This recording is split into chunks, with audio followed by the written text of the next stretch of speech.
Hello and welcome to NPTEL MOOC on Fiber Optic Communication Systems and Techniques course.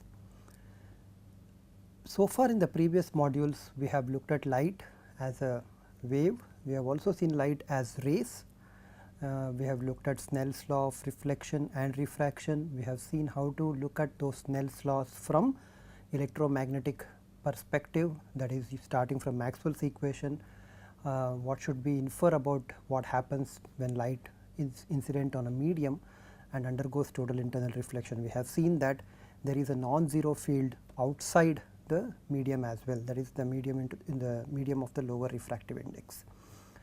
So, with all the tools that we have developed in the previous modules, we are now ready to consider the basic problem of communicating information using light from one point to another point. Okay.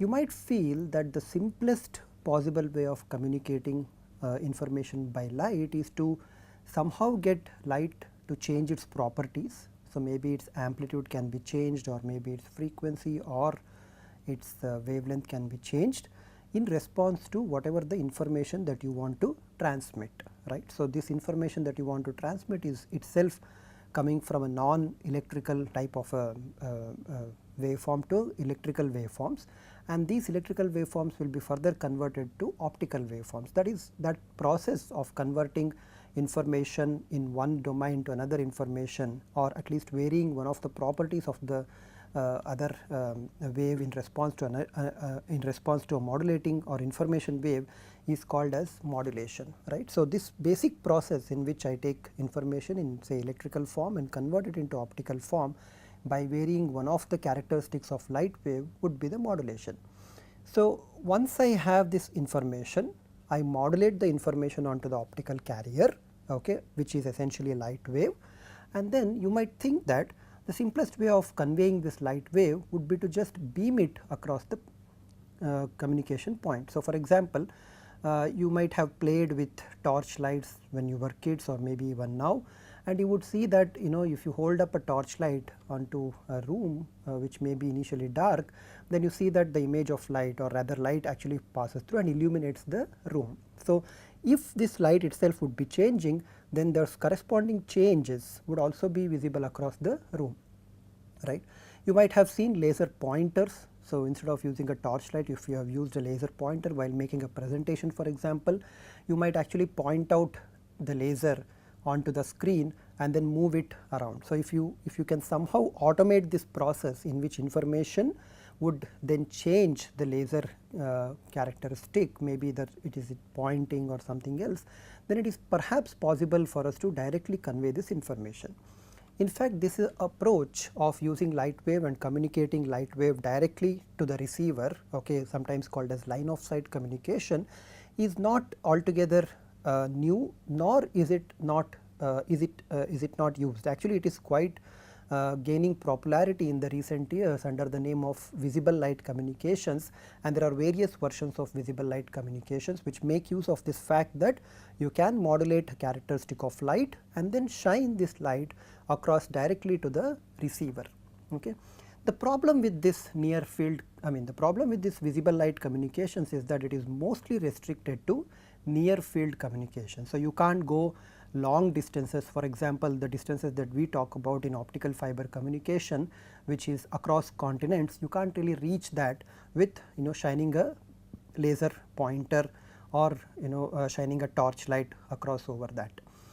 There are a lot of technical difficulties and there are a lot of communication channel difficulties as well. The channel is very lossy, cannot support high data rates, cannot allow multiplexing of various users unless they are spatially separated, and moreover line of sight communication is also not possible because of, or at least it is very difficult because of the diffraction nature of light. So, all these technical difficulties that exist both in terms of how to make the technology necessary for this type of long distance communication, plus overcoming the limitations of the channel itself because of all these properties, and the problem of light having light getting diffracted, means that this type of visible light communication is actually suitable over a distances of a few meters and not more than that. So, then it is simply not possible for us to do long distance communication with visible light communication, then what is our hope? Our hope in fact is not new, in fact it has been there since 1960s onwards, late 60s onwards, in the form of what is called as optical fibers. And I have shown you in the introduction class of this course how an optical fiber looks like. So, you have an optical fiber in the form of a round wire. It actually has multiple layers. There is a central layer called as core, then surrounding the core you have a cladding, and surrounding the cladding for mechanical purposes of giving it a certain strength and durability, then you have a coating, and after coating you have a jacket. And usually these fibers are not just given to you in the form of jacketed fibers, they are usually also for communication purposes, they are actually combined, multiple fibers are combined into cables, and these are the thick cables that actually are laid underground, mostly underground, sometimes overground as well as hanging cables, but that is very rare scenario, mostly underground cables, and there have been millions and millions of such fibers that have been laid, which today enables the high speed long distance optical communication systems. So, clearly the mode of communication is different.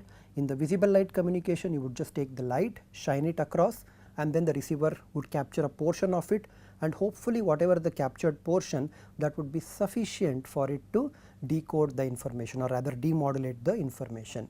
Whereas in the fiber based kind of a communication, you actually have a physical layer which communicates. So, from one point to another point, the communication is happening with the help of a physical media, which is the optical fiber. So, we have looked at one type of communication where distances are limited to about a few meters, which is the visible light communication, and we have also looked at or we have at least talked about the communication systems that are actually very long range, right. So, we have talked about optical fibers as communicating media or communication channels which cover distances across continents, across countries. There are other situations where it is necessary to guide light from one point to another point, okay, where the distances involved are just about a few tens of micrometers to about a few millimeters, or maybe few millimeters to about at most say about a few centimeters. What possible communication could happen in these small distances from a few microns or millimeters to a few centimeters? Such communication actually is necessary in what is called as integrated optical circuits. Okay. Integrated optics is essentially like an integrated electronics chip. Okay. So, you have an optical chip which would take light from its source, guide it, and then maybe modulate it, and then sometimes if it does not modulate, it may simply decide to split the light into 2-3 parts and then send them across. So, in all this light guiding, control and manipulation, the distances involved are not very large. So, we are going to look at those type of guiding mechanisms which we call as slab waveguides, okay. And these slab waveguides are the basic components of any integrated optical circuit. Okay. You might ask, why are we talking about slab waveguides when the distances involved are not very large? It turns out that slab waveguides, as I have told you, are very important for integrated optical circuit applications. Some of those slab waveguides will make an appearance when we discuss photodetectors and when we discuss lasers. But for now, the reason of introducing slab waveguides is because it provides us with the ideas that go behind or that are also applicable to an optical fiber. So, to understand light propagation in the optical fiber, we consider the simpler case, that of the slab waveguide. So, what exactly is a slab waveguide? Well, before we go to slab waveguide, let us look at what we have done in the last few modules.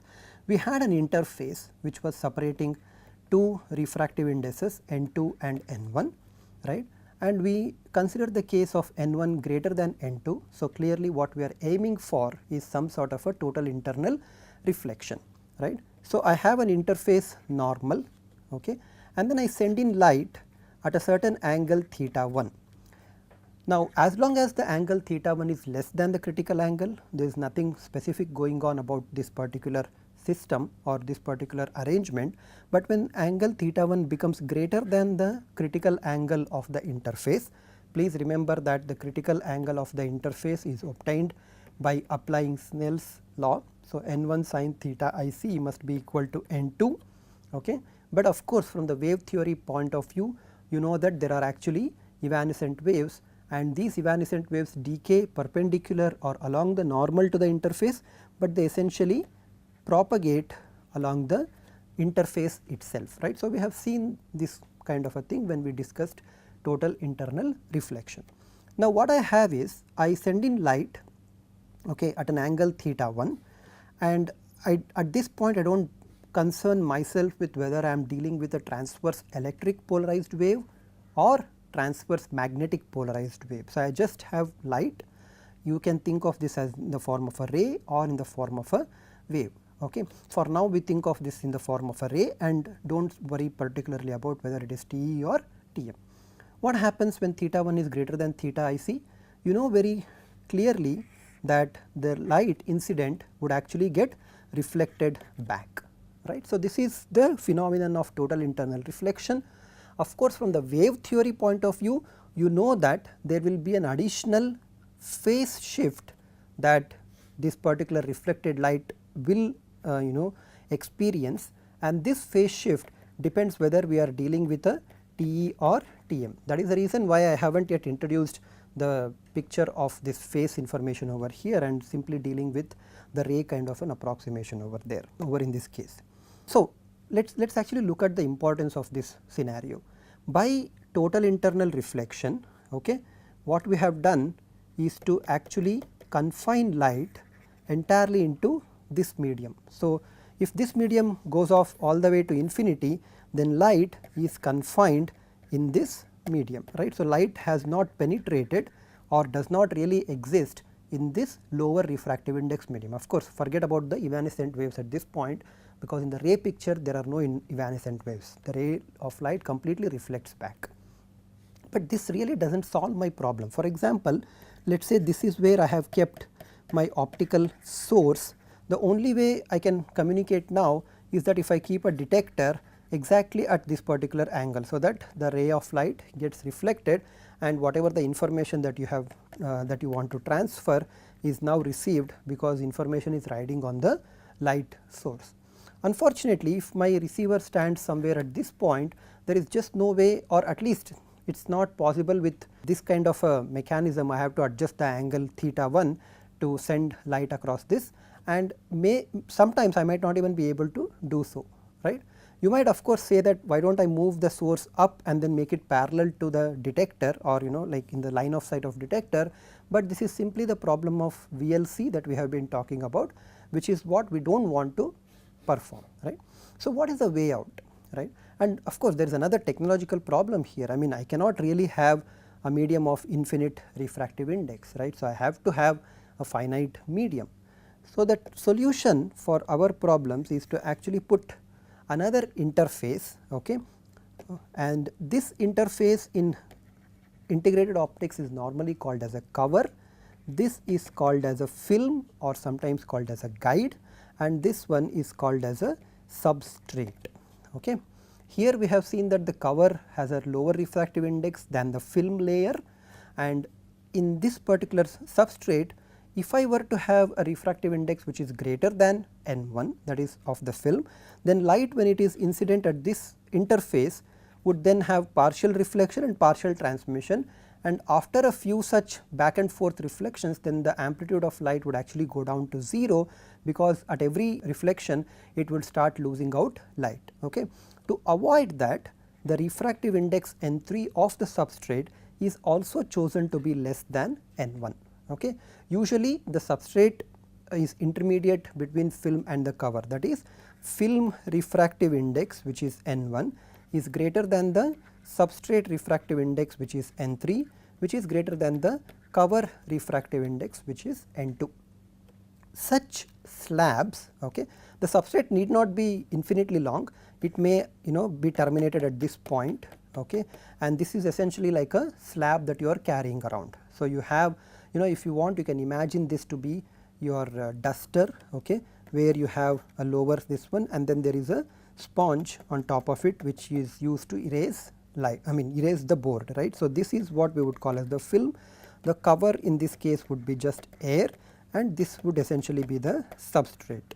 The substrate should be sufficiently thick so that any evanescent rays, remember if I have the condition that N3 is less than N1 and the angle of incidence here is greater than the critical angle, then light will be totally internally reflected back into the film medium, leaving only the evanescent wave here. So, if your substrate is sufficiently thick such that the evanescent wave amplitude is almost gone to 0, then that essentially would have allowed you to confine light entirely into the film region. So, this is what is normally done. So, a few micron thickness of substrate which is usually larger than the film thickness is sufficient to confine light entirely into the film region.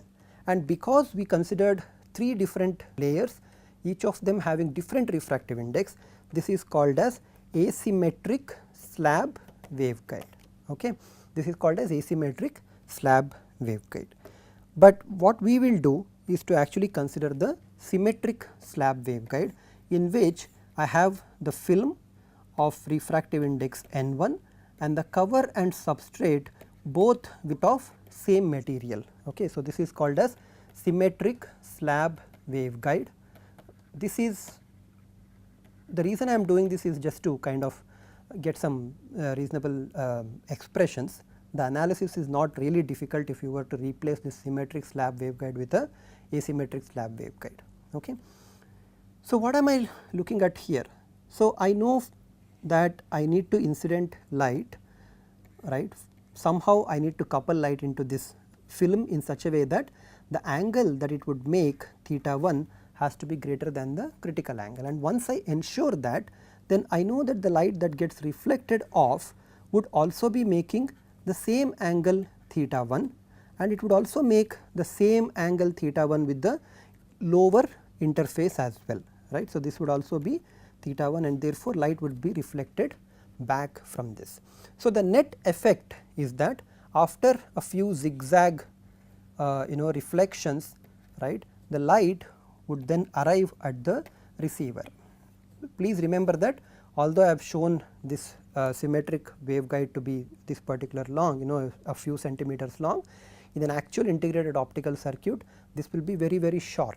Okay. Moreover, it will not be just right like this, sometimes it might also be curved. Okay. But those are topics of integrated optics which we are not dealing with in this particular course.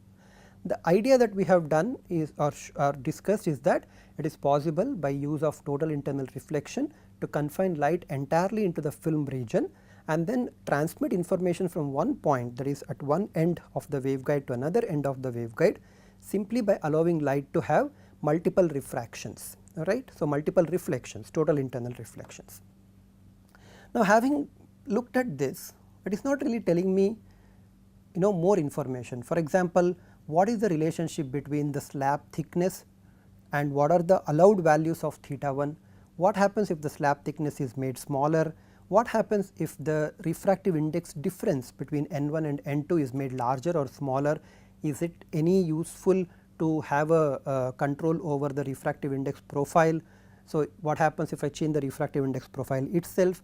All this information is not available to us if we were to simply follow this so called ray approach. So, what we do is that we do a mixed approach. Okay.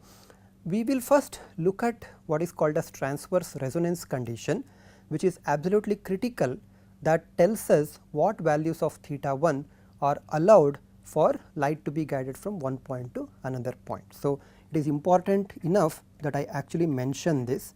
This is called as transverse, right, resonance condition. I will come to this in a moment. Okay. What this transverse resonant condition does is to actually show that not all values of theta 1 are allowed, and in fact, if I were to fix the waveguide, the film thickness, so let me pick the film thickness to be h.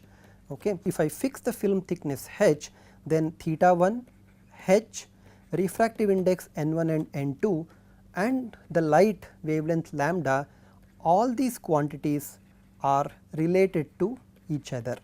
Okay. So, these are all quantities which are related to each other, as we will now see. Okay. Go back to our case and of course, before we go to the transverse resonant condition, there is one additional thing that we need to assume here or consider here, that we need to consider whether we are dealing with a TE or TM. For simplicity, I am going to consider TE case. I am assuming that the light propagating inside the film is that of transverse electric polarized is a wave which is transverse electric polarized, and therefore, the allowed values of theta 1 which are called as modes or the allowed guided modes are called as TE modes of propagation. A precise definition of modes and the concept of modes will appear in the not the next module, but the module after that. So, for now we simply think of mode as allowed values of theta 1. So, it is important not every value of theta 1 greater than theta critical angle will be allowed to propagate. There is a certain condition that you need to satisfy, and that condition is the transverse resonant condition. Okay. What is transverse resonant condition? Now, imagine that you started off at some point here. Okay. So, this is the point which I have been marking, let me call that point as A, right.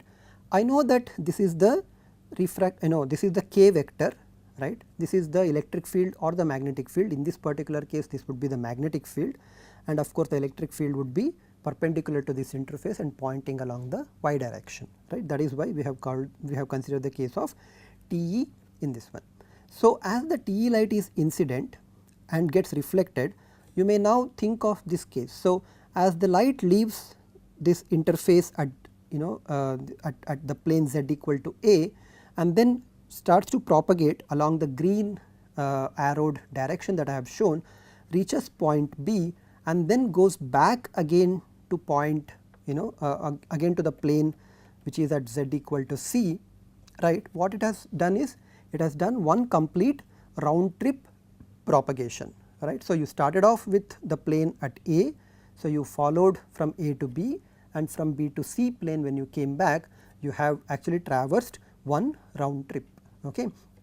What we now say is that in this traversal, if the overall phase shift in the direction perpendicular to the film, that is along the x direction for example. So, this is conventionally taken to be the z direction, this is conventionally taken to be the x direction for the slab waveguide. So, if the total phase shift along the x direction happens to be an integral multiple of 2 pi, okay, then the field at this point would be in phase with the field, that is field at point C would be in phase with the field at point A, and then this wave can then further undergo further reflections and sustain itself or be guided from one point to another point. Okay. So, this transverse resonant condition is the condition on the total phase shift along the x direction. Where is that coming from? Well, let us look at this one, right. So, we considered that this is a TE wave, and we know that for the TE wave the refractive index can be written as, or the reflection coefficient I am sorry, gamma TE can be written as n1 cos theta 1 minus n2 I think this is cos theta 2 divided by n1 cos theta 1 plus n2 cos theta 2. Please remember that theta 1 is already greater than critical angle, which means that cos theta 2 is going to be imaginary component. We have seen this one. In fact, cos theta 2 will be equal to square root of n1 square sin square theta 1 divided by n2 square minus 1 with a plus j, right, with a minus j because of the appropriate evanescent wave condition that we have described. Okay. So, what we have seen from earlier TE case or TM case discussion, not really TE case, but TM case discussion, is that when there is total internal reflection, the reflection coefficient can be expressed in terms of its magnitude and the phase, okay, which we will call as 2 phi TE, okay, because there is a complex number in the numerator, there will be a complex number in the denominator, and the magnitude of these complex numbers are equal, but their angles are opposite. Okay. And the magnitude of course turns out to be unity of whatever gamma TE that we have, this is actually equal to 1. So, that is the phase shift that I was actually talking about. So, as the ray of light leaves from the top at the plane z equal to A, arrives at B and then gets reflected back onto the film itself, there is a phase shift that it will undergo, and this phase shift is 2 phi TE. So, I had given this as an exercise for you to find out what is phi TE, and in fact this phi TE is given by tan inverse of gamma divided by kappa f, okay, where gamma is equal to square root of beta square minus k 0 square n 2 square, beta itself is equal to k 0 n 1 sin theta 1 and kappa f is equal to k 0 n 1 cos theta 1. So, where are these beta, kappa and gamma coming from? Well, you look at the film case. So, this is the k vector, right. So, this k vector can be written as k vector will be this is directed along minus x direction and plus z direction, right. So, along the z direction the value of this wave vector will be z hat k 0 sin theta 1 and along x this is minus x hat k 0 cos theta 1, and we have simply labeled this k 0 cos theta 1 as kappa f, and we call this kappa f as the transverse wave number, okay, and we call this k 0 sin theta 1 as the propagation vector beta, or sometimes called as longitudinal propagation vector. Okay. So, this is what I have, and I have used these definitions and also written, instead of alpha in the previous module, I have written this as gamma, okay, gamma being the decay constant of the evanescent mode or evanescent wave outside the interface. And of course, you can also show that tan of theta 1 will be equal to the ratio of beta over kappa f, and you can also show that beta square plus kappa f square must be equal to k 0 square n 1 square. So, we know all this. If you do not know this one, then please know this one. So, these are some simplified notations that I am using to denote these expressions. Okay. What is important for you to understand at this point is that as the ray of light leaves the plane z equal to a, arrives at b, it undergoes a certain phase shift, and this phase shift in turn depends on the refractive index as well as the angle of incidence, and of course, what wavelength light is travelling, okay, and that is what is given by this expression. Okay. So, this total phase shift upon reflection is 2 times the value that I have shown here, okay, 2 times the value here, and when this ray now leaves B and arrives at the plane C, it undergoes another reflection, and reflection means it picks up an additional phase which would be 2 phi T e, right. And what is a transverse resonance condition? We have had 2 phase shifts, okay, one upon reflection here at the lower interface, one upon reflection at the top interface, but there is also a phase shift that you would have seen along the x direction, right. The corresponding component along the x direction would be kappa f, and because the distance or the height of the film is h, the resonance or sorry the phase shift here would be kappa f times h, and this phase shift here would be additional kappa f times h, and it turns out that if you add up all the phase shifts, okay, the phase shift upon reflection is actually because kappa f h and 2 phi t are in opposite signs when it goes to the expressions, right. So, the transverse resonant condition will be 2 kappa f h minus 4, total phase shift was phi t e is equal to 2 nu pi, nu being an integer. So, this is a transverse resonance condition which we will discuss in the next module, the importance of this as well as how this can be used to understand guided light guided propagation inside the slab waveguides. Thank you very much.